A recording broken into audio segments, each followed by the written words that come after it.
రైతులు నడ్డి విరిచే ప్రభుత్వం కూటమి ప్రభుత్వం. మరి జగన్మోహన్ రెడ్డి గారి టైంలో 2019 నుంచి 24 వరకు కూడా ఒక సువర్ణ అధ్యాయంగా రొయ్య రేటు కానీ, సీడ్ రేటు కానీ, ఫీడ్ కానీ, రొయ్యను కొనుగోలు కానీ చేయాలంటే చట్ట పరిధిలో తీసుకొచ్చాడు. నెలలా ముఖ్యమంత్రి గారు మీటింగ్ పెట్టేవాడు చైర్మన్గా. ఆ మీటింగ్లో ఆ రేట్ని ఆయన ఖండించిన తర్వాతే ఆ రైతు కొనుగోలు జరిగేది. కోవిడ్ కష్టకాలంలో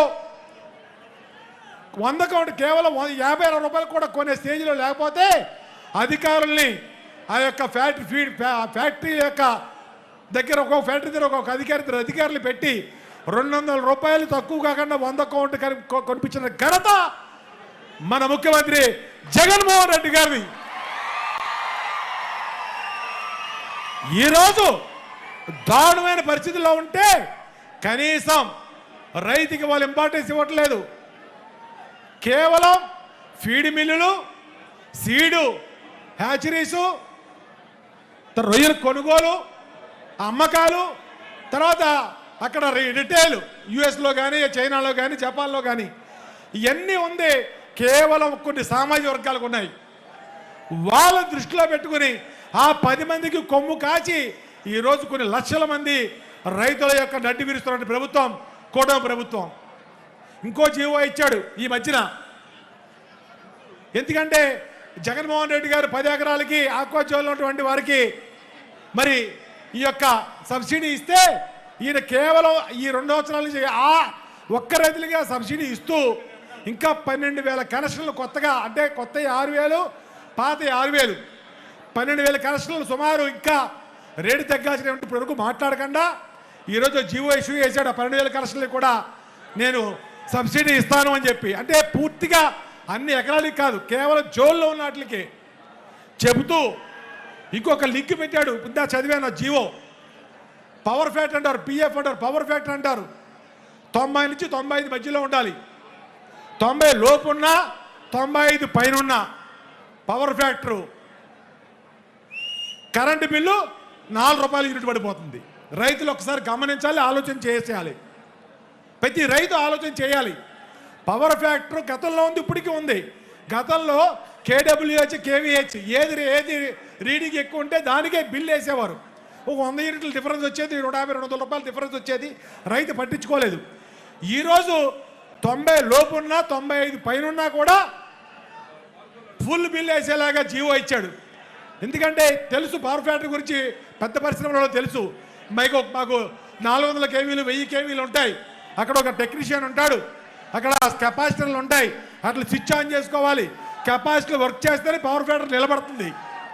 రైతులకి, సామాన్య రైతులకు తెలియదు అవన్నీ కూడా. కెపాసిటీలు తక్కువ పెడతారు.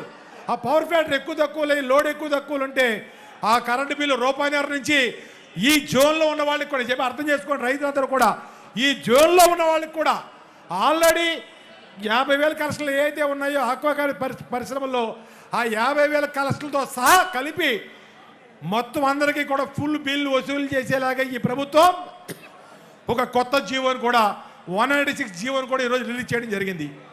కాబట్టి ఆక్వా సోదరులారా, జగన్మోహన్ రెడ్డి గారు మన అందరి ఆశాజ్యోతి. ఆయనకి రైతు సంక్షేమే ముఖ్య ధ్యేయం. అది ఆక్వా రైతు అవనివ్వండి, మిర్చి రైతు అవనివ్వండి, మామిడి రైతు అవన, టమోటా రైతు అవనివ్వండి, వరి రైతు అవనండి, ఏ రైతు అయినా కూడా ఎక్కడ రేటు డౌన్ చేసి రైతు ఇబ్బంది పడుతున్నాడు అక్కడ జగన్మోహన్ రెడ్డి గారు మరి ఆ కొనుగోలు ప్రభుత్వం నుంచి కొనుగోలు చేసి మార్కెట్ ద్వారా మార్కెటింగ్ చేసిన ఘనత వైఎస్ఆర్ కాంగ్రెస్ పార్టీది, మన మాజీ ముఖ్యమంత్రి జగన్మోహన్ రెడ్డి గారిది, మన పార్టీ అధ్యక్షుడు వారిది. ఈరోజు అదేమీ లేదు. కేవలం కొంతమంది లబ్ధిదారుల కొమ్ము కాయడం కోసం రైతులు నడిపిస్తున్నటువంటి ఈరోజు మామిడికాయ చూస్తే 4 రూపాయలు కేజీ. కొనే నాదులు లేడు, గేట్లు తాళాలు వేశారు పల్ప్ ఫ్యాక్టరీల వాళ్ళు. రైతులు రోడ్డు మీద తెగేస్తున్నారు. మిర్చి కొనుగోలు చేయటం లేదు, టమాటా కొనుగోలు లేదు, ఏ పంట గిట్టుబాటు ధర లేదు. పొగాకు నిన్న పొగాకు రైతులతో మేము అందరం కూడా వెళ్ళాం జంగాగూడాన్ని. 5,000 మంది పైన రైతులు వచ్చారు. నిజంగా రైతులు నిక్కచ్చిగా వచ్చారు. మన ప్రభుత్వం ఉన్నప్పుడు 450 రూపాయలు కేజీ కొనుగోలు చేసేది ప్రభుత్వం. ఆ లైసెన్సులు ఉంటాయి. లైసెన్స్ ఉన్న వాళ్ళే పొగాకు పండించాలి, లైసెన్స్ ఉన్న వాళ్ళే బేరం వేయాలి, లైసెన్స్ ఉన్న వాళ్ళే అమ్మకానికి వెళ్ళాలి. అంటే ప్రభుత్వం లైసెన్సులు కేటాయించి వాళ్ళ పొగాకుని కొనుగోలు చేయకుండా ఈరోజు 450 రూపాయల నుంచి 450 రూపాయల టైంలో మన టైంలో కొనుగోలు చేస్తే ఈరోజు గవర్నమెంట్కి ఇవాళ ఈ ప్రభుత్వం వచ్చిన కొనుగోలు చేస్తే తెలుసా అన్న కేవలం 200 రూపాయలు కొనుగోలు చేస్తుంది ఈ కుటుంబ ప్రభుత్వం వచ్చిన తర్వాత.